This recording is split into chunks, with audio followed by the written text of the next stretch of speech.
All right, so Mark, we got a lot to talk about this morning. First, we're going to do like Creed, Deadpool, listener mail. What was the other thing we were talking about? What we were talking about? Yes. I don't know. The fact that we're recording this at 7 in the morning and I'm drinking a Diet Snapple. This podcast not brought to you by Snapple, but I'm just saying I'm drinking a Diet Snapple. So real quickly, no. I had admitted to Wade, which I guess I will now admit to you, that as film critics, we can't see every single damn movie ever in the world. They didn't send us screeners for Creed. Okay. So I did not see Creed, although I was really looking forward to it. Yeah. In fact, I wasn't even reading about it. Yeah. Because I didn't want anything spoiled. Yeah. And then finally, because I had no sweetheart on Valentine's Day, because I'm a single loser. I saw my family for brunch, walking back home, and I saw that Creed was playing at the local second-run theater. So I'm going in. I am doing something I have not done. I've done maybe 5 times in the last 20 years, which is pay for a movie. There you go. So I went in to see Creed, and I have to say, Creed, it was a miracle. It's great. It's good. It's really good. Not only is it a good movie on its own, but it somehow manages to reclaim the Rocky Balboa character from like the dustbin of clown college circus BS and make him into an actual nostalgic guy who's fought his battles and has nothing left to prove, and is just going to train this kid. And you made an interesting point, though. You were saying that it does. You made the JJ analogy. Well, because I had said that Creed does a little bit what Star Wars: The Force Awakens does, which is it hews to the formula that the old folks are already well familiar with. It hews to the general plot line of the previous Rocky films that the old people can relate to, yet it makes them feel very fresh. The difference being that nobody at the corporate level was sitting around saying, how can we reboot the Rocky franchise? It was Coogler's idea. It originated with him. Rebooting Star Wars did not originate with JJ. It originated with a bunch of bean counters who were literally just going orgasmically out of their minds over the thought that, George Lucas is really going to hand us billions of dollars of instant merchandising revenue that will like kick the stock price up like 40%, and then our golden parachute, like I can retire next year and build my mansion in the Bahamas. Like literally, that's what motivated Star Wars.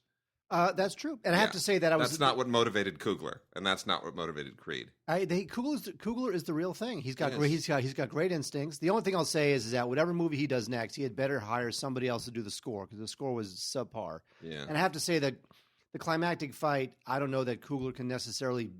Look, John Avildsen, Oscar-winning director. He had Bill Conti. He built that last fight with Apollo Creed to be like this epic mano a mano that would live for the ages. Yeah. Coogler, he's not quite there yet. He can't build something that amazing. Well, he's still so talented. That kid, I'm very impressed by him. He's great. And so Michael B. Jordan's great too. No, absolutely. And you know what? I would give Stallone an Oscar nomination. I would. Yeah. I would. You know what? He plays. He's going to win. You know that, right? He's going to win. You know what? I would buy it. Okay, I would buy it if. Should I do a spoiler? Nah. Okay. No, don't do this because we're going to get it in a couple of weeks. Okay. It's on its way. Would I give it to him? I guess he might, just for nostalgia's sake. But I'm telling you, he earns it. Does Coogler and Michael B. Jordan, do they earn it? I have to say that I'm surprised Creed did not get with 10 Best Picture nominations. I'm surprised Creed did not get in. Now Coogler and Jordan could have made it in under the. Because sometimes the Academy will nominate somebody just to let them know that they're part of the group. Now we like you, and Coogler definitely could have made it in under that. If they were just tabulating votes, doing like what we do, if they were giving credence to giggles to second and third place votes and overall popularity, and if they were tabulating that in a way that made sense, Creed would have been in there, Carol would have been in there, Compton would have been in there. But they didn't do that. They rigged the system to be the way the producers do it, where you rank it from 1 to 10, and then you get nominated if you get at least like 290 or something first place votes. But you have to get a certain number of first place votes.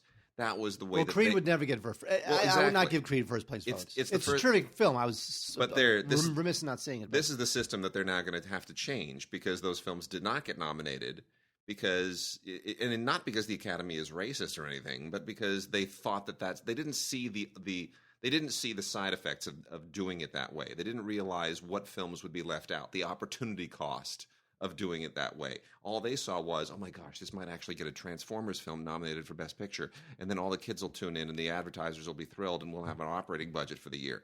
That's the way they were thinking.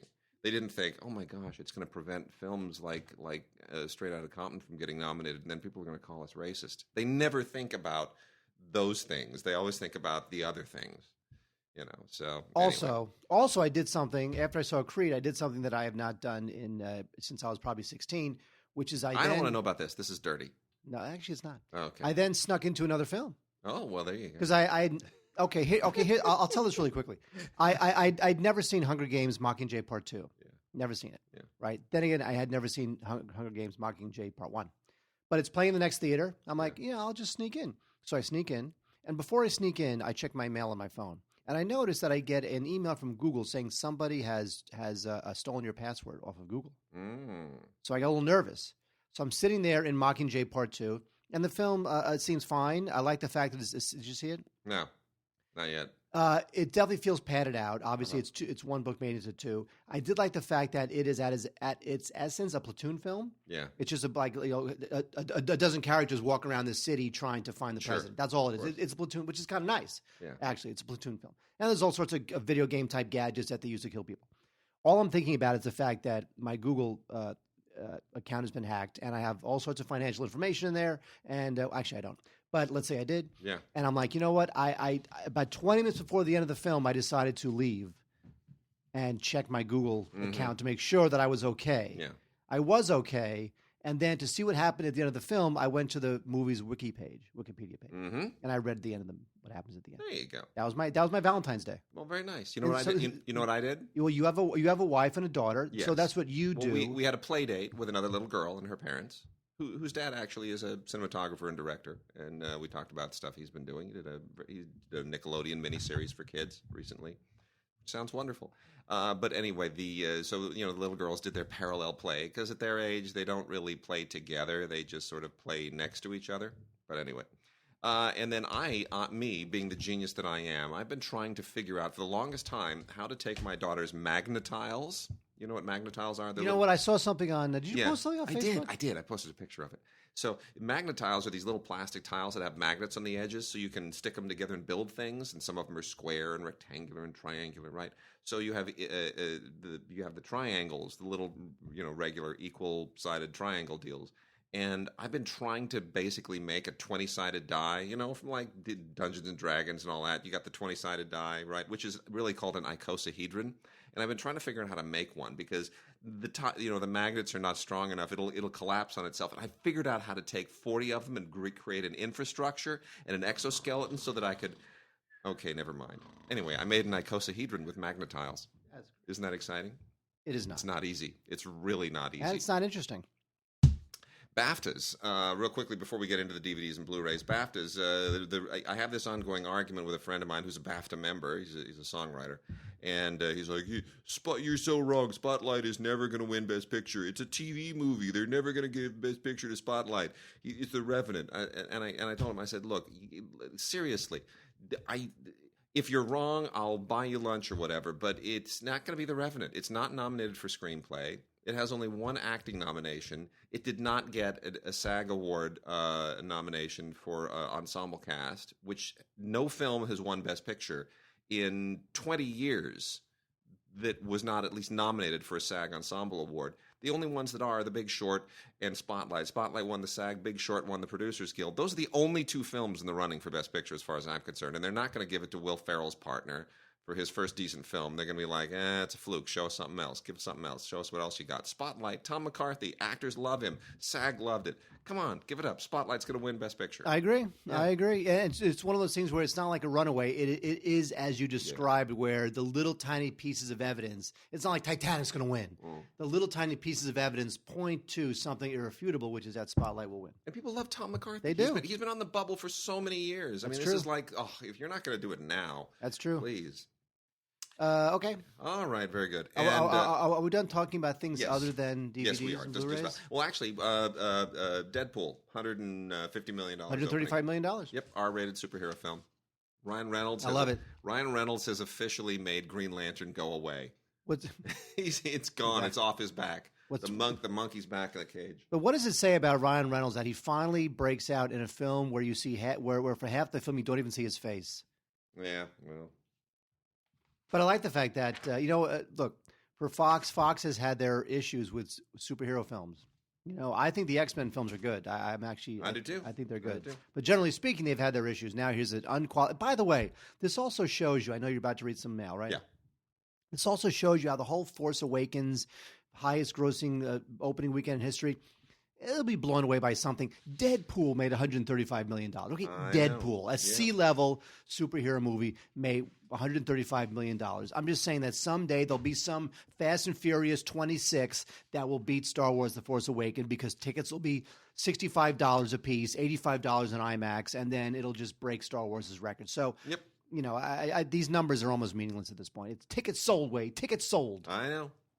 So Alex Weiss wrote us, and this is going back actually into December because we've had this stacking up for a little while. And gods at DigiGods.com, by the way, for Vox boxes, listener mail, and any lingering opening suggestions. We're going to record with Corey after the Oscars are done.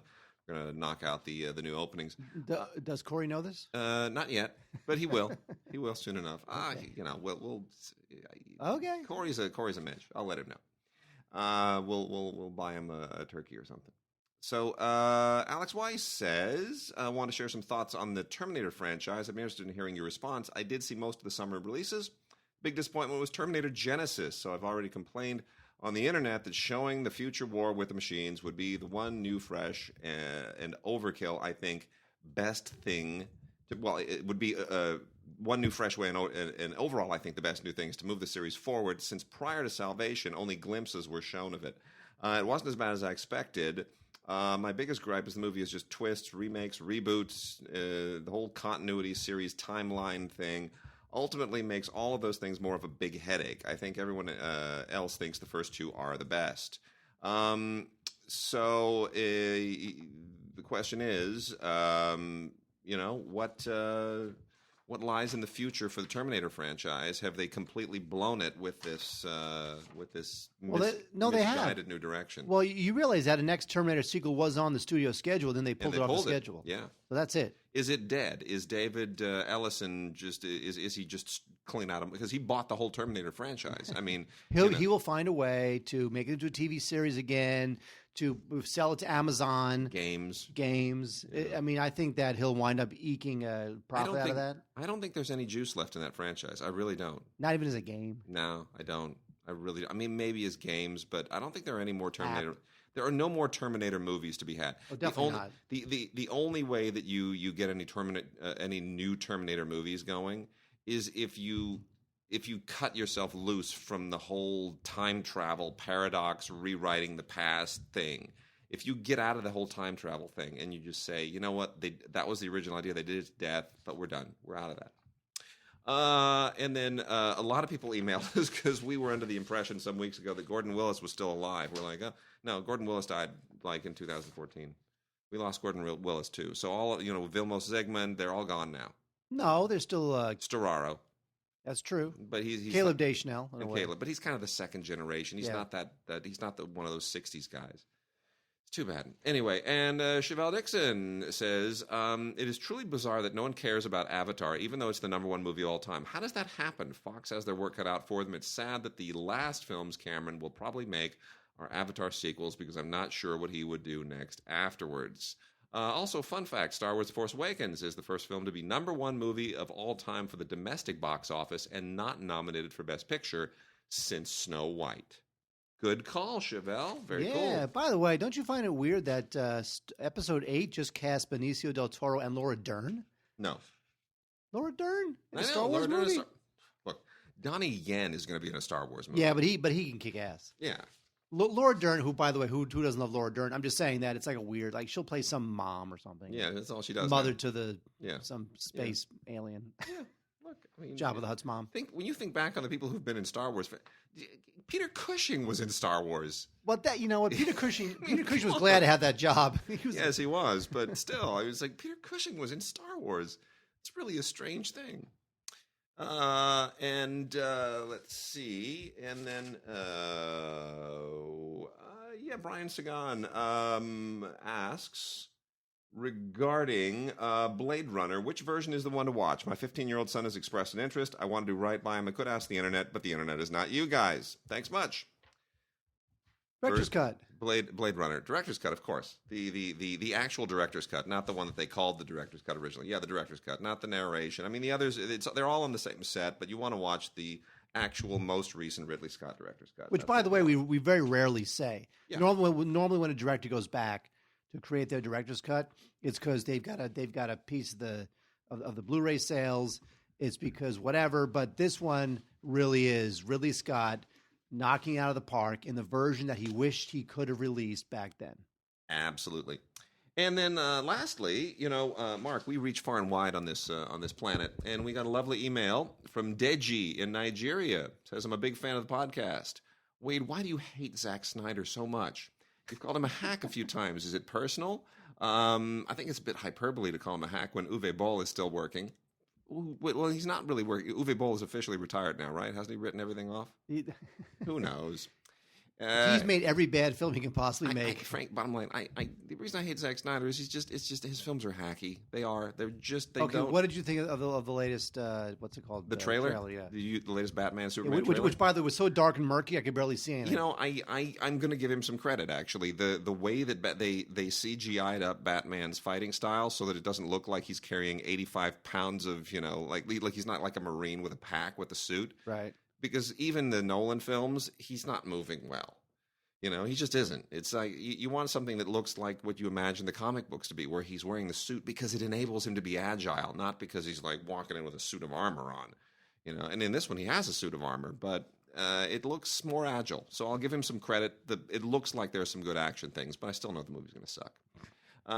Anyway, he says, do you think it's a good idea for studios to keep sticking their noses in the process of movie making, taking away a director's power? I asked this question mainly because of what Fox did to Josh Trank. As we know, Fantastic Four we saw was not Trank's movie. I'm going to say no, that studios really do meddle too much, but it's their money, and they get to meddle. Studios as much have always meddled. They've always meddled. When in the history of films have studios not meddled? I mean, there are certain directors from the golden age who had enough power to sort of say, I'm going to do what I want to do. William Wyler and Fred Zinnemann and Billy Wilder all at a certain point just did what they wanted. Hitchcock. But today there's just too much. There's too much stockholder value on the line, and that's why they hire people like Josh Trank, because they know they can push them around, and they're so thankful for the job that they'll shut up and they'll do what they're told. Because look at someone like David Selznick. Yeah, I mean Selznick. That guy was a legendary. That guy he pushed everybody around except Hitchcock. Except Hitchcock, because Hitchcock pushed back. But like people, they've executives have been look. Film studios, as much as we love to think of the golden age as the golden age, every film studio has wanted their films to make money. No film studio has decided to get into the business to lose money. True. Now, back then they were making films that, were great, and then it was up to the public to either accept them or not. Whereas now studios make films that are already pre-digested and pre-liked by the public. And I also think Josh Trank was really out of his element. I think he was just not. He was not the guy to do that. He was not. He was just not up to that task, as opposed to someone like Colin Trevorrow, who it seems like at least he can put together a big. All right. So Spectre out this week, the new James Bond film. Which here's my bottom line on Spectre. Totally acceptable. Not as good as it should have been. Not as good as it could have been. But honestly, so much better than every Pierce Brosnan film, and certainly better than Quaalude of Shoelace. that I can't really complain. It's like, so it's a minor step down from the last one. Okay, fair enough. It's still, Daniel Craig is great. I thought for the most part it totally delivered. Few exceptions. Yeah, you know what? If the other one, what was it called? The one that I loved, what's it called? The previous one, I forgot already. Goldeneye, not Golden, the other one, the Golden Steve, Mel. What's it called? What the It's 7 a.m, folks. Yeah, Give us a break. exactly. Okay, the previous Bond film. Yes. Could be the best Bond film ever. Yes. Could be the best Bond film ever. Love that film. So good. So really, if that was a grand slam, Spectre will seem by default, Spectre's going to seem like a triple. Yeah. So it's fine. It's good. Yeah, it's perfectly fine. It's by the way, it's a beautiful Blu-ray. Beautiful Blu-ray. Not a lot of extras on here. You just get the like video blogs and a few other things that are sort of done for the web. Really not very much, but you do get an ultraviolet copy and access to it, which is fine. And it's gonna, if you bought the recent comprehensive set, there's a little slot in there so you can pull the disc out, stick it in, and throw away the keep case. On the other end of the budget spectrum is Grandma. Grandma was really reinvigorated Lily Tomlin's career. If you guys don't know who Lily Tomlin is, she was a legendary comic in the 60s and very much of a feminist comic and had some great what's the signature line? Wade, do it. Lily Tomlin's signature line. Sock it to me. And that's the truth. Oh, that one. Okay. Anyway, so Lily Tomlin, very much respected by all the generations of filmmakers from yesterday to today, but yet she's kind of old and a bit retired, and no one really found a place for her until Grandma. And Grandma, directed by Paul Weitz, right? Paul Weitz, come on, guys. Paul Weitz, written and directed by Paul Weitz. He reclaims her. He's great. It's a beautiful, handcrafted sort of a movie, very generous with Lily Tomlin's performance. Julia Garner's in it also. Marsha Gay Harden. Yes, you're about to say something. I was going to say Paul Weitz, who is the brother of Chris Weitz, who was at our dinner. Who I sat with, who was part of the whole Ann Coates thing. You know what? Every time I go to the dinner, the LAFCA dinner, they always sit me at like the lamest table. Because you know what they do with the Oscar? You know what they do with at the Oscar luncheon? The Oscar luncheon. That's where all the nominees appear at the luncheon, and there's media everywhere, right? And the media gets to sit at the table with the nominees, but you don't know who you're getting, and they literally they pick each media member out of a they give them like a. I'm explaining this poorly. The media is told it's a surprise who they're going to be sitting next to. Okay. So it's not assigned seats; it's a bowl. And they pick a piece of paper out of the bowl, and then they hand you your table number, and that's who you're sitting with, right? So nobody is assigned anything. And this guy that I work with, he goes to the Oscar luncheon. He steps up. There's the big bowl. They pull his piece of paper out of the bowl, and then the person who's doing the whole thing looks at the number that's on the piece of paper that was picked out of the bowl, and says to this guy I work with, he says, "You'll be very happy where you're sitting this year." So it turns out he was sitting in the same table as Lady Gaga. Oh, nice. But the thing is that the members of the press who go to the Oscar luncheon, they don't know who they'll be sitting with. It's like a big lottery. So if they let's say you wind up sitting next to Ali Sheedy because they picked her name out of the bowl, do you get to say that you officially have that's like bowling alley? Okay, I'll go away now. We've got some horror films here. Okay, so 3 of them. I'm going to go through them in reverse order. Crimson Peak, not bad. Perfectly acceptable. Essentially a placeholder film for Guillermo del Toro, who his sort of. He's had all these projects that sort of almost went, but then didn't, which includes The Hobbit, and then what was the big giant epic thing that he was trying to get them to spend a ridiculous amount of money on? Well, he's been trying to do. Stand? No, it wasn't The Stand. It was something else. Everybody's been attached to The Stand. Yeah, but he's been trying to do Pacific Rim 2 forever. Yeah, but there was another one. There's another giant, big, like epic thing. Anyway, he hasn't been able to get any of them off the ground, so he'll do a little thing like Crimson Peak, which is kind of like it's essentially a Victorian horror film, and it's fine. It's just, Victorian horror, Gothic horror, and it's suspenseful, and it's fine. It's perfectly passable. It's stylish, and, the effects and the suspense are good, and it's got a decent cast, and that's it, really. I mean, what else is there to this thing? Nothing. I mean, did you see it? I did not. Oh, okay. Well, anyway, Mia Wasikowska, who kind of annoys me a little bit because she's just doing these things constantly. Everybody's got her in a corset lately. She's really good. Jessica Chastain, it's a nice, unusual turn. Charlie Hunnam, who I'm not a huge fan of, is passable, and Tom Hiddleston is great in everything. And you just sort of can't go wrong with that. So yeah, I mean, it's like if the Brontes or Jane Austen wrote something that had ghosts. There you go. It's perfectly fine. Less fine is Hangman, which is allegedly inspired by true events, which usually means that something happened with people, and this has people, and so it's inspired by events to that degree. It has people in it. Jeremy Sisto and Kate Ashfield are in this. Really, it's just another one of these found footage movies that does a much less impressive job than just about anything else that's been in this genre. It just really it's treading water. It's going back over the same stuff that's been done a million times before. So I can't really recommend this, but it is at least better than the Blu-ray that I have in my hands right now, which is Martyrs, which is directed by the Goetz brothers, Goetz. And Bernie Goetz. I love the way they push this. From a producer of The Conjuring and Annabelle, which that doesn't mean anything to anybody. So here's the deal about Martyrs. Martyrs is a low budget. It's a low budget film that deals with a woman who has how am I going to do this without giving anything away for the people that might be so unfortunate to see it? Basically, you've got a woman who you have these two girls, right, and they grew up in the same foster care home. And one of them had some kind of traumatic thing that she was rescued from, and they form a bond. And then years later, the one finds the other one again and says, "I have found them." And now basically what she's done is she's murdered the people who she blames for this whole torture thing that happened to her when she was a kid. Well, fair enough, fine. If the idea is that this wonderful suburban couple that looked like they had nice kids and so forth really ran some kind of a torture dungeon, fair enough. Then you can give me kind of a low grade torture porn film, and I won't hate it as much as I would otherwise. But instead, it goes into this bizarre pseudo religious cult. That just is so completely unhinged. It takes it completely beyond the realm of anything credible. And then when it's ridiculous and it's torture porn, it's adding insult to injury. So I cannot recommend this thing in any way whatsoever.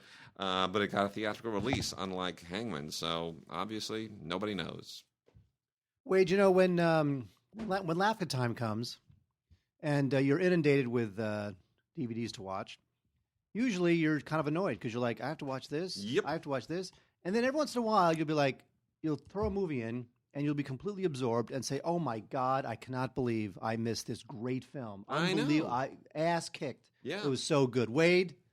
99 Homes. I thought this movie was stirring. It's great. And it was gripping. It's fantastic. And I loved it. I thought this film was just great. I did too. And I'm a huge fan of Michael Shannon, so I'm glad that we gave him our Best Supporting Actor award. And then he's, of course, now nominated for Best Supporting Actor Oscar. And this is like, the director has been on the bubble for a while. And I always mutilate his name. So Ramin Barani, right? Is that the best way? Barani, yeah. Barani. Anyway, he's been on the bubble for a while. He's been making a handful of really decent indie films. He's sort of been Man Push Cart. Man Push Cart. Yeah, he's always been sort of like, oh, the critics love him, but not quite enough to win any awards or get any nominations.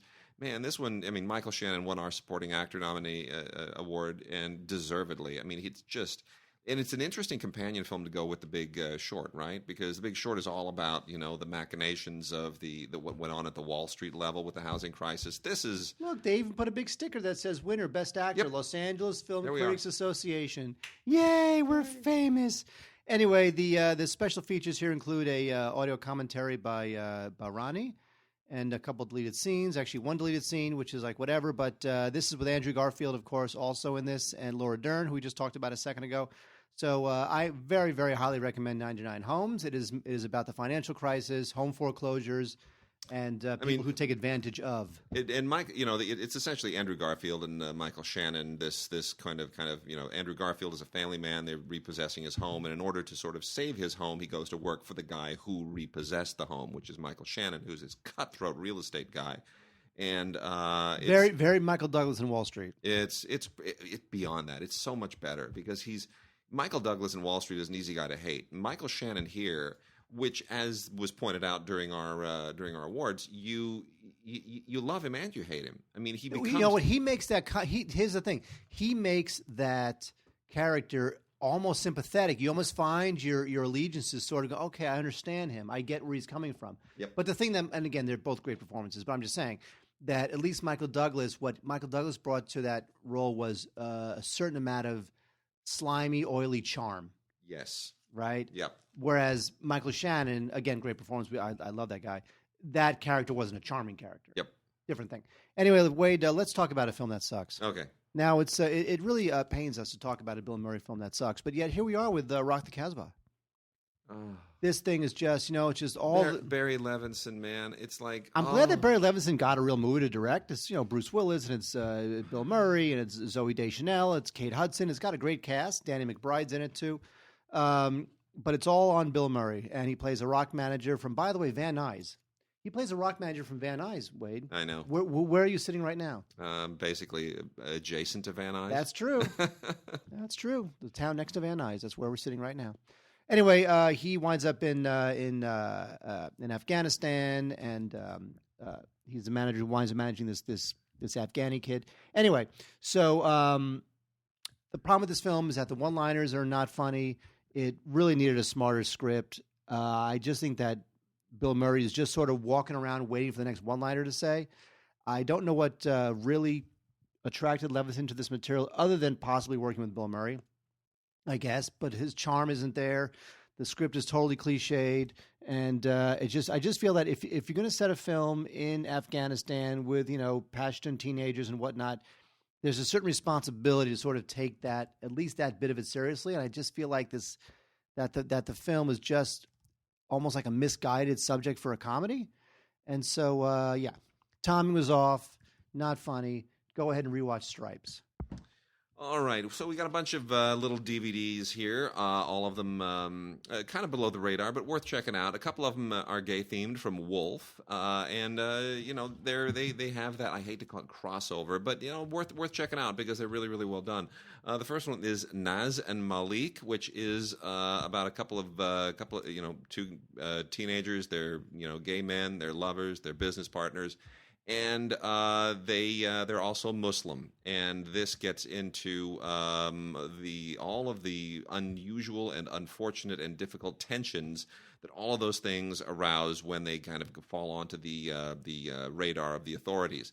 It's a little bit on the nose as far as current events and what's going on, and but it's not really all that preachy. It just it's got some great New York backdrops and some really, really good lead performances. So that's a nice little surprising gem. And then also from Wolf is a Portrait of a Serial Monogamist, which is about a woman who breaks up with her girlfriend and all of the sort of Woody Allen-esque things that ensue in her life, disapproval from her family and all of the various struggles. Low-budget film with some really, really good performances. Actresses that I've never even heard of: Diane Flax, Carolyn Taylor, Vanessa Dunn. Written and directed by a man and a woman, and I thought that's an interesting. You definitely get some interesting perspectives there. A Brilliant Young Mind, starring is it Asa Butterfield? Asa Butterfield? Asa. Asa. Thank you. Well, Asa Butterfield, with those piercing, cold, steely blue eyes, is basically a math prodigy, and it's all about how he, it's another one of those I'm a prodigy and I'm disconnected from the world and having a really hard time integrating into reality movies. But he's a good young actor, man. It's just something about him, and it all kind of builds up to this, math Olympiad moment. It reminded me a little bit of Little Man Tate. I love that movie, the Jodie Foster film. Yeah, it's not that good, but it's kind of in the ballpark, and it's got some great supporting performances. You know who can do absolutely no wrong whatsoever? Is Sally Hawkins. She's just the best. I know. She shows up, and like every movie is better just because she's in it. She's true. amazing. She's Oscar nominee. wonderful. Yeah. Right? She was an Oscar nominee. She is an Oscar nominee. And what I thought was really interesting for people who are just big nerds, Eddie Marsan is in this film as well. And I like him too. If you're looking at it and you're like, Sally Hawkins, Eddie Marsan. It's a happy-go-lucky reunion. Yay. Mike Lee. So they were both great in that. And then Second Coming, Idris Elba and Nadine Marshall. This is kind of a minor film directed by Debbie Tucker Green. Really only significant because he's just great in everything that he does, and he's becoming the man of the moment. He just won 2 freaking SAG Awards, dude. 2 SAG Awards. Which, by the way, we didn't talk about this, but how funny was it that the SAG Awards clearly decided to sort of address the whole Oscar thing by basically giving every single nominated black actor an award? Well, here's the thing, too. And deservedly, but I mean, I just thought that was funny. I was like, my goodness, really lay it on thick. Well, the thing, too, is that, obviously the SAG Awards have twice as many acting awards to give out than the Oscars because they do TV also. Yeah. And then here's what somebody needs to do, which no one ever does. They need to line up the voting deadlines with the awards because, did the SAG voting deadline, was that late enough where they could react to the Oscar diversity situation, or was it just a coincidence? They got to line that up. Yeah, true. Well, anyway, I'd have to look into those deadlines and figure that out. Because maybe it's just a coincidence. Yeah. Or maybe they were reacting. I'm not sure when the deadline for the SAGs to submit their awards ballots were. And when the Oscar nominations were. Well, anyway, Second Coming is basically about a couple who their relationship has been waning a little bit, and then she suddenly becomes pregnant, and his question is, "Whose baby is it?" And she says, "I swear, it's got to be yours." And so it's about it's sort of about how a pregnancy affects a relationship when there's a question with respect to the parenthood. But I thought the acting was really, really good. It's very small, very contained, but it's a nice release of a very cool little low-budget British film from Film Movement. And Idris Elba just continues to do amazing work. Even if it's a film that doesn't even make it into theaters, he does a great job. And then lastly, Badge of Honor, which is just another one of these generic straight-to-video cop movies with people who just clearly this is where their careers are now. Martin Sheen shows up in this. Mina Suvari, and this is what they do now. And I wish they were doing better work, but it's pretty standard. Mina Suvari plays an internal affairs detective, and fill in the blanks. It's I cannot see her playing an internal affairs. You know what? If you watch the movie, you can. And no, she was the girl in the bathtub. That's all I know. American Beauty. Yeah, it's not. It was a bathtub full of roses. That's all I know. Anyway, it's just kind of a standard cop procedural thing. It's not really that great, but I was amused by the fact that the guy who wrote and directed it is trying to do the McG thing and just be somebody who's so cool that we know him by just one name, Augustine. Augustine? That's not gonna really. Are you gonna be like a film by Augustine? Are you like Almodovar now? Who's Augustine? Wait, is that his name? Is that how he's billed? That's how he's billed. Augustine, directed by Augustine. Lame. I don't need a last name. I'm Augustine. Well, it's like what's his name? McG. Yeah. Whatever. Okay. Whatever on Big Stone Gap. Now, Big Stone Gap is one of those movies that really should be on Lifetime. In fact, maybe it was on Lifetime. I don't know. But it stars Ashley Judd and Patrick Wilson, Whoopi Goldberg, Jane Krakowski, Anthony LaPaglia, and Jenna Elfman. Basically a bunch of 90s sitcom people and people who've been tossed away by the A-list. Anyway, Ashley Judd plays this woman. She's turning 40, and she's given up hoping that the dude who sees her as a friend will get romantic with her. And then it turns out there's a family secret, which I will not give away, that turns her life upside down in this small little town called Big Stone Gap. This thing is just creaky and cliched and kind of ridiculous. And I got to say, I don't know how they wound up getting this cast together.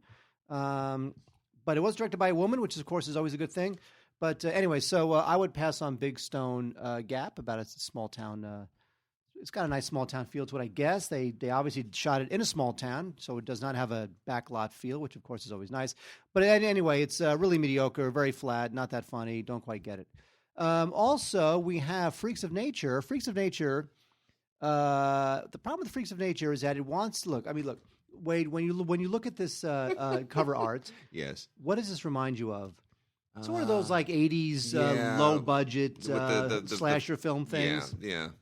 The issue with the Freaks of Nature is that it tries to be too many things at once. It tries to be an alien invasion movie. It wants to be a zombie movie. There's some vampires in there too. Some high school drama. Can't beat that.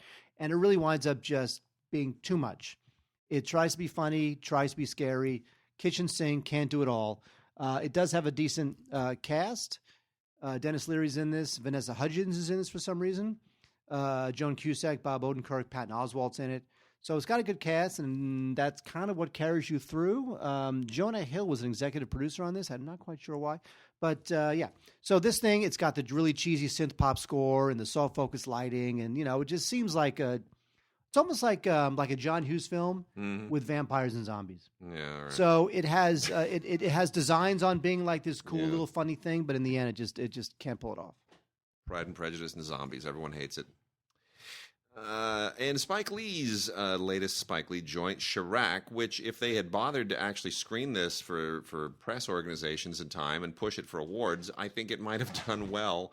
And it could have gotten even a couple of Oscar nominations and quelled the whole quote-unquote diversity issue. I mean, this is the best. They did nothing with it. They didn't. Lionsgate just sort of let this lay there. And Amazon Studios, I guess, bears a little bit of the blame, too, because, they're behind it financially. But nobody really pushed this. I don't think that people, you know what? Ever since Spike Lee went into his whole, I'm just going to have my film students crew my movies. Yeah. And they'll all cost $5. I don't think the industry cares much about him. I think they feel like he's fallen off the radar. It's too bad because this is his best film in decades. I mean, it really is his best of his original, not his for hire gigs, but his joints. His original rants and raves. I mean, it's kind of a little bit. It's sort of back into. It's like if he did a fusion between School Days, which has that whole musical component, right? And Do the Right Thing. It kind of gets into the same. It gets into the same crevices. It's got the same energy. It's really well done. It's got a fantastic cast. Jennifer Hudson, Angela Bassett, Sam Jackson, obviously Wesley Snipes, John Cusack even shows up. And basically, as everybody probably knows by now, he does an urban adaptation, like an urban kind of hip-hoppy adaptation of the ancient Greek play Lysistrata, which makes a whole lot of sense because he's addressing the issue of violence in the inner city and guns and the power that women have that they don't necessarily exercise. It all takes place in Chicago's South Side. I'm going to say this too. Yeah, the title. Chirac. First of all, yeah. Nobody knew whether it was Chirac, Chirac. Well, it's like Chicago, Iraq. Okay, you should Chirac. not have to explain the title. And also, even if you figured it out, I think people go, "Oh, Spike, what's he going to do now? He's going to hate Whitey. I got to sit there for 2 hours while he hates Whitey." I mean, you know what I mean? Like it didn't seem like a movie the average 65-year-old Academy voter was going to go run to. That's true, but you know what? They should have pushed it anyway. It's got, very few extras here, extended scenes, deleted scenes, featurettes. That's all it's got, music video. But it's worth checking out. It really is one of the unsung films of last year. I agree. All right, Mark, we got television, we got foreign. What are we going to dive into? Blow through TV? Why not? Right? Sure, blow through TV. Okay. So the unauthorized Full House story is absolutely ridiculous. This is a bunch of people who look like the guys on Full House doing really bad impressions of everybody on Full House, and it's just I don't even know why this story needed to be told. I guess maybe because, you know what? Because the network that aired that, that's what they do. I know they did a 90210 Here's the Full House one. Yeah, it's really cheesy. Well, it's a Lifetime thing, and it was it's made by it's Canadian produced. I mean, whatever. It's very strange. Let me just go through a few of these here real quickly that are not that important. As long as we're on Lifetime. We've got Unreal, Season 1. I'm kind of still amazed that Lifetime has original series, but, this is... people love that show. Unreal? People love... Yep, I got to say, I've not seen it, so people love it. Don't know why. It's basically set around this dating competition show. It's kind of like a reality show that's not a reality show. Here's the reason why. Because it was produced by people who used to work on those shows. Yeah. So they feel like they're actually getting what it really is like to be on those shows. It really pulls the curtain back. Every single character is totally forgettable, but I get it. It's got that behind the scenes kind of deal. No, you're right. The thing is that people don't love it in the way they love The Bachelor. They love it because they feel like here's the way these shows actually work because they're produced by guys who used to do those shows. Yeah.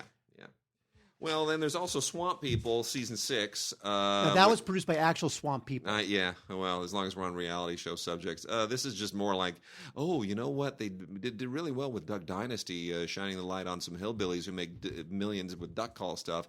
And they do all those Dirty Jobs shows are really good. Why don't we just go and find guys who like fight alligators and who are sort of like real life hillbillies with they wrestle alligators and they shoot them and they're on boats and they're swamp people.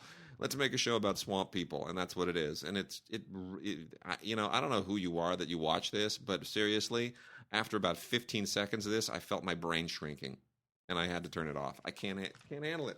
Did your brain start to restretch after you stopped watching it? It did, actually. Wow. While I was watching it, I felt like I wanted to shove a burrito in my nostrils. When I was done, I was actually perceiving gravitational waves from colliding black holes. Wow. That's how dramatically the show impacted my intellect. Unbelievable. And then the last one I'm going to make a quick mention of here is absolutely fantastic. If you have not been watching this, you've got to. The HBO miniseries Show Me a Hero with Oscar Isaac is tremendous. It's really tremendous. This is just further proof that Oscar Isaac is the real deal, man. He's just unbelievably great. Paul Haggis directed this. Best thing he's done since Crash as a director. Oh, which is to say the only thing he's done as a director. I don't like Crash, and you love Crash. I love Crash, but no, I mean he's done a couple other things since, which I didn't much care for. But he directs the hell out of this. It is really, really great. Well, when I mean only thing, I mean the only thing of note. Yes, and this is basically about It is a fascinating political miniseries that deals specifically with a mayor, a small town mayor with a certain political history, who is supposed to. A court order demands that he build low income housing. And it is how that ripples through the whole political infrastructure of this town and all of the tentacles that sort of connect it to all these other issues. It's really impressive. Now, this comes to us from the Wire producer David Simon. Even though he did not write it, it's sort of his he co-wrote it, he co-conceived the story, but it's not his actual screenplay. But it's got that same kind of hard-hitting toughness that The Wire had, and you know what, Oscar Isaac, man, he's the real deal. He is, and you know what, Such the real deal. And I'm hoping, and I know that being in Star Wars Force Awakens will not just turn him into the latest super blockbuster actor guy who can't do small films. He's going to use that to do small films. That's going to pay the boat payments, right? That's going to take care of. That's right. Yeah, the Star Wars films will pay for all that other stuff, and he's just going to keep going until he wins an Oscar or two. That is the hope. Yep. Anyway, Wade, we got a couple TV things from the Ask Your Parents department. We have McHale's Navy, the complete series. Now, McHale's Navy was a show that it was the thing. It was from 1962 to 1966. I watched this all the time when I was a kid. I loved McHale's Navy. Now, luckily, they did not come out with individual season sets that broken up into 5 different DVD releases. They put the whole thing in this cute beautiful locker. Shout Factory box. That's right, 21 discs, all 4 seasons. It was a pretty big show at the time. It starred Ernest Borgnine and Tim Conway. It was set in the Pacific Theater, World War II. It was, the crazy, wacky crew of the PT boat that they were on. And, it was based on they actually made a McHale's Navy film like 20 years ago that starred Tom Arnold. Yes. So they tried to reboot it as a comedy film with Tom Arnold and Tim Curry. Yeah. It didn't work. I know. Also, to me, even though I love Tim Conway and I love Ernest Borgnine, there were a lot of funny guys on that show too. It wasn't just them. I loved all the military comedies that I grew up on. I mean, McHale's Navy, Gomer Pyle, which was a spin-off of the Andy Griffith Show. Sharky, CBO Sharky. Well, that was the 80s. Tell me you didn't like CBO Sharky. Yeah, but also. Oh, you mean the earlier ones? The earlier ones, the 60s ones. This era and Hogan's Heroes. I mean, like war and military comedies. Where has that gone? Where MASH? You know why? Because nobody. Because you know what? The military has become too toxic. I mean, it's all sorts of wars in the Middle East that are destroying everything. Where is my Iraq War sitcom? That's what I want to know. Where is my Iraq War sitcom? No, this is beautiful. This is fantastic. You know why we can't do that? Well, here's the thing. There's plenty of reasons why, but also, we cannot. I don't know that any network would take a chance on that. I'm not sure who the showrunner is who can approach that material with the sensitivity and humor that, let's say, MASH did. Well, also want to make mention, this has the 2 feature films from 1964 and 65 that they also did with McHale's Navy. So it's not just the show. You get the crew reunion, and you get you also get those 2 movies, which is PT-73 McHale's Navy and McHale's Navy Joins the Air Force, which is a title that's far funnier than the movie. But yeah, you get the whole. And when Ernest Borgnine did not want to make a sequel to those movies, they decided to one up him and they cast Ernest Borg 10. Yes. Hello.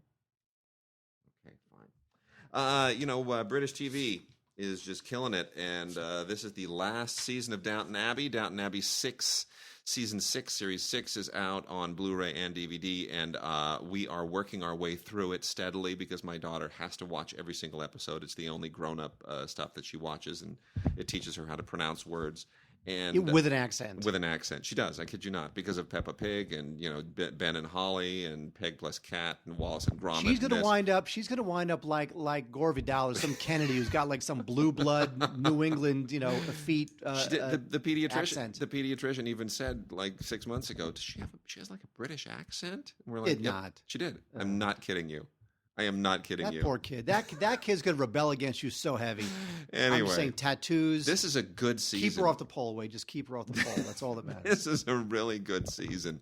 And I'm dying to see how it wraps out. But so far, this is just class from top to bottom. It's winding up one of my all-time favorite TV series in a beautiful way. And I didn't entirely spoil anything. I kind of glimpsed a little bit at some of the featurette stuff, which is also lovely. The quality of the show is just beyond excellent. They've improved the cinematography over the years. They clearly have more of a budget, and you get the Blu-ray. It's just great. And then speaking of the British connection, this is British only in the sense that it is produced by Ridley Scott, but this is the one they're trying to turn into the new Downton Abbey. It comes on after Downton Abbey on PBS now. And this is also from PBS on Blu-ray, the 6-part Civil War drama Mercy Street, which I have a feeling is probably going to not just be a 6-parter, but they're going to keep this going because it's great. It's really great. So they're going to probably do like Downton Abbey and turn it from a miniseries into a regular series and see how many years they can keep it going. But Mercy Street is fantastic. It takes place in 1862 and is essentially it's about a hotel that's been turned into a hospital during the Civil War. And it uses the hospital as sort of ground zero for all of these, soapy relationships and issues. But I'll tell you, something like this could very easily have been overly preachy and really, really just get on my nerves with all of its sort of, project all of this modern-day civil rights speechifying. But it doesn't. It really lets you sort of wallow in the difficulties and in the moral quandaries of the era. And it's great. It's very, very sharp. And some great bonus stuff on here, deleted scenes, and how they actually address the historical accuracy of it, which is absolutely meticulous. It's really very, very sharp. So bravo to Ridley Scott for getting behind this and pushing it. This is like the next big deal. Watch this thing start racking up Emmys. Seriously, it's great. What also is great? The Wild Thornberrys. Yeah. No, I don't. I'm just telling you about this show. I have not seen the show because I don't have kids, although I've been a kid.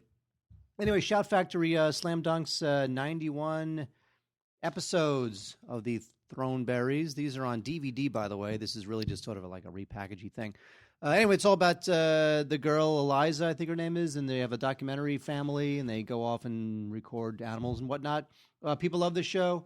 I even looking at the cover art, I always found that the character designs were a little creepy. Freaky. They definitely were, but people loved it. So I'm letting you know that Nickelodeon has released The Wild Thornberrys, the complete series on a DVD. By the way, I was going to make mention of this earlier with Swamp People, so I'm going to do my catch-up. I forgot that I was going to mention this. Mountain Men from the History Channel. It's more of the same deal. Goes along with Swamp People. It's just, let's find somebody who's a little bit crazy and in inclement conditions and like Dirty Jobs, and the one about the ice truckers. It's more of that kind of stuff. Let's just find people who just are really eccentric. Anyway, this is just basically old dudes and kind of middle-aged dudes who still live the frontier way, and I guess if this is your thing, it's not that interesting, to be honest. But anyway, Mountain Men from the History Channel. It's 6 episodes of old dudes being mountain men. Wade, there is in the 10,000 channel universe, there is a network that is mainly targeting Latinos called the El Rey Network. Now, the El Rey Network was launched by Robert Rodriguez, and it's available on some cable. No, I don't think it's. Actually, I think it is on Comcast. Anyway, the El Rey Network, targeting Latinos, definitely has like a cool, funky grindhouse type of style, in and out, through and through. And so, since Robert Rodriguez launched this thing, I guess it makes a lot of sense that one of their original series would be From Dusk Till Dawn. So this is a series version of the Rodriguez film, Dusk Till Dawn, that back in the day starred George Clooney and all sorts of fun people, which a film I liked. Now, this new show has new characters who do a lot of shooting and look really grim. And I have to say, the show is okay. It could definitely use like a pump up in budget, because then you'd get episodes that maybe are shot better, have cooler action, whatnot, maybe more coverage that they can cut more and kind of create cooler action scenes. But still, it's actually not that bad. It's got Wilmer Valderrama and Robert Patrick is in it. Don Johnson shows up. Jake Busey shows up in this thing. Esai Morales. So there's definitely some cool people involved in the show, but I think that the show really is one of those. If this was on Fox or if this was on a major network, it would be $1 million an episode, and they can really crank it up. But here it's like it feels meh. You know what it is?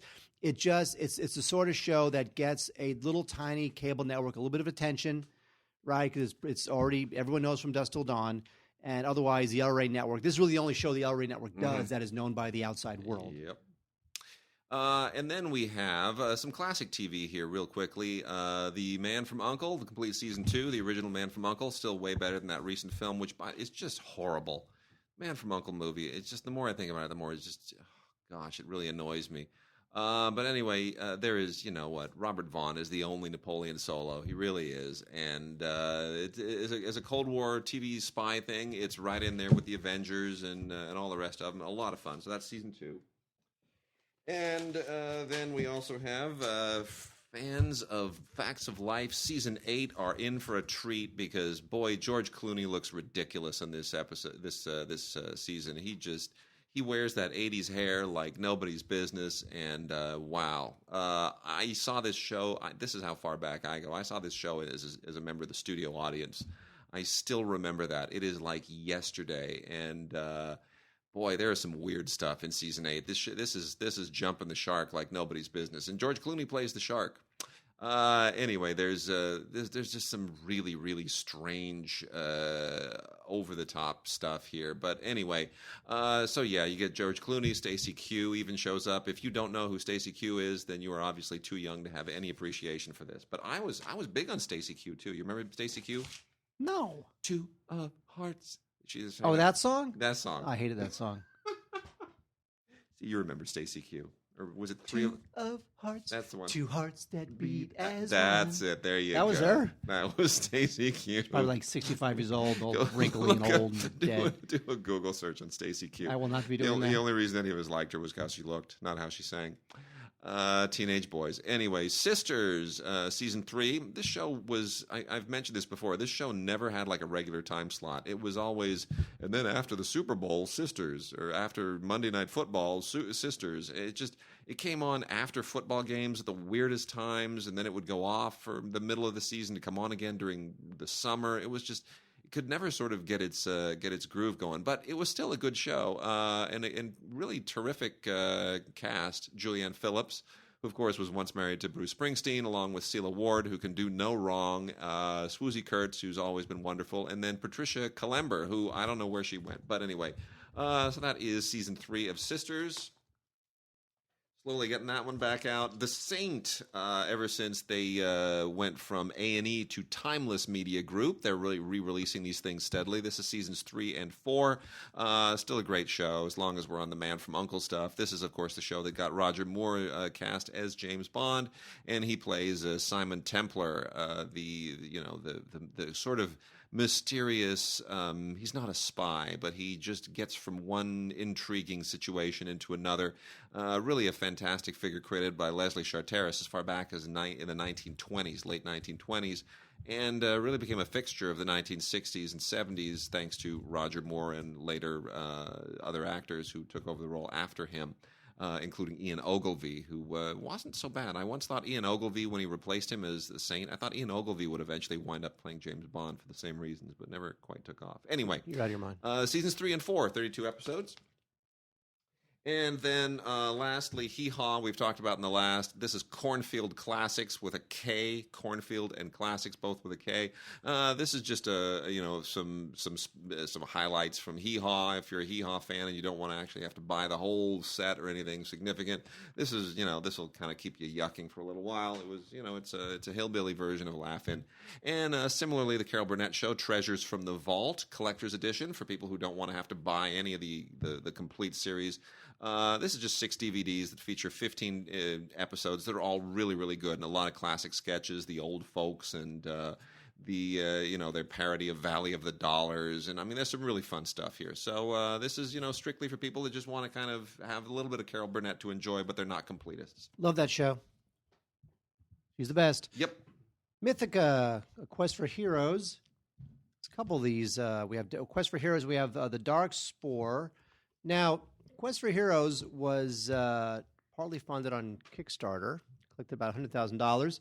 And if you want to see what $100,000 gets you, check out Mythica Quest for Heroes. This thing is just ridiculous. It stars Kevin Sorbo and Melanie Stone. I don't know who she is, but what's funny is that if you see in the wait, obviously you can't see this, folks, no. But if you look at the Quest for Heroes, if you see how ample Melanie Stone is, she's ample in the Quest for Heroes DVD set, and yet if you look at how ample she's become, she's had breast reduction for the DVD cover of The Dark Spore.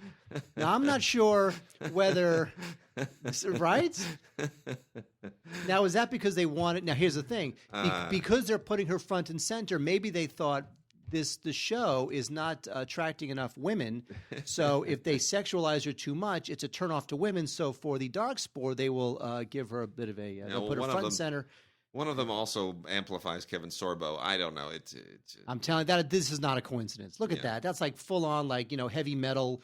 Like heavy metal era 70s animation right there. This is Game of Thrones for people who, for whom people Game of Thrones is a little bit too intense and too sexual and violent. Yeah, too good. Yeah, it's not family friendly enough.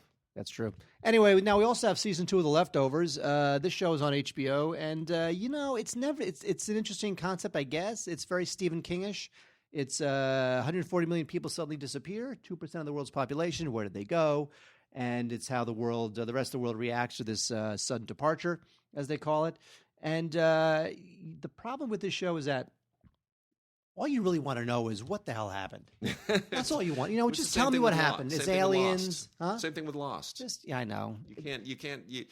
I have a problem with shows that basically introduce an itch in the first episode and then sustain themselves by teasing you and refusing to scratch it week after week after week. At a certain point, you have to pay something off. Well, you'd better be so interested in the characters that you don't really care. Yeah. And that's something The Leftovers tries to do in the second season. There's an expanded cast of characters in this one. And there is interesting things to say about religion and spirituality that I think is kind of like pretty bold for a cable show.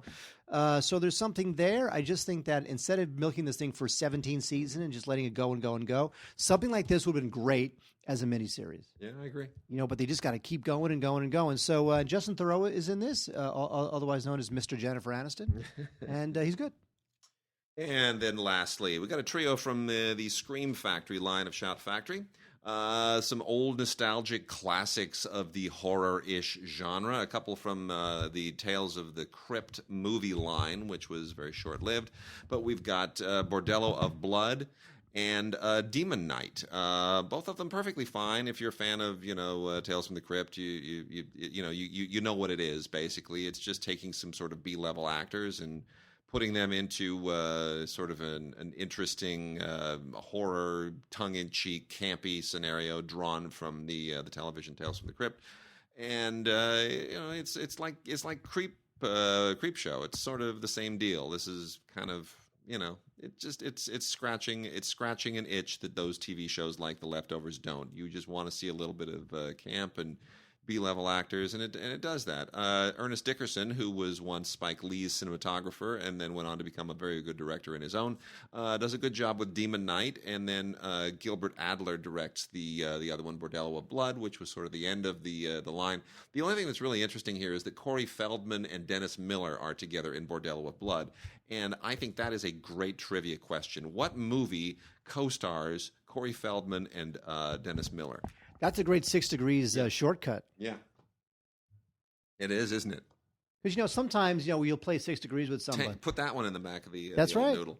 And then the last one is a collector's edition of the Garbage Pail Kids movie. Oh, my gosh. Do you remember Garbage this? Pail Kids. Do you remember this? Look it up, kids. It's pretty weird. It's creepy, freaky, funny. Garbage Pail Kids. Gosh, it was just the fact that Now, the Garbage Pail Kids, they were toys. Was a reaction to the Cabbage Patch Kids. Yes. The Cabbage Patch Kids were nice and fluffy, and the kids loved it. But luckily, there are some adults evil enough to say, let's do the Garbage Pail Kids instead. This is late 80s. So it took, Cabbage Patch Kids just drew this horrendous reaction from some people who are just like, okay, I'm sick of this trend. These things are selling out for no reason whatsoever. It's like a pet rock. It was ridiculous. And they came up with the Garbage Pail Kids. And then somebody took the added step of saying, let's have a Garbage Pail Kids movie. And the makeup is ridiculous. The plot is so stupid. It's just like the bodily fluids that flow in this thing. It's awesome. It's so ridiculous. It's so off the hinge. Just so off the hinge. I don't even know how to do it. Well, anyway, the idea is that these kids live in a magical trash can and they're released from it, and from there it just becomes it's ridiculous. It's insane. It's a completely bizarre movie. But anyway, it's a cult film from the late 80s, and it definitely goes in. When you say you put this in there with, like, Troll, doesn't it kind of belong to the same... Well, they are trolls, really. They're evil it trolls. belongs to the same kind of film, the same era as Troll. And what was the... Critters? Was Critters? Critters? Critters. They're called Critters? See, they're all kind of in the same vein, that era of sort of... But also toys. When we were that age, we would play with toys of that size. There were small little trolls and dolls and critters. But there's no CGI in these things. This is all This is where we actually did like latex makeup and weird little animatronic things. I know, but some of that stuff really sucked. I mean, really, like Chucky the Doll. Like Chucky the Doll is the only one where its fakeness is justified because he is a doll. Yes. All right. Well, that's it for this week. We're out. We will see you back next week, and then the week after that, it's Oscars. What? Yeah. Oscars after that. So, all right, everybody. We will see you soon.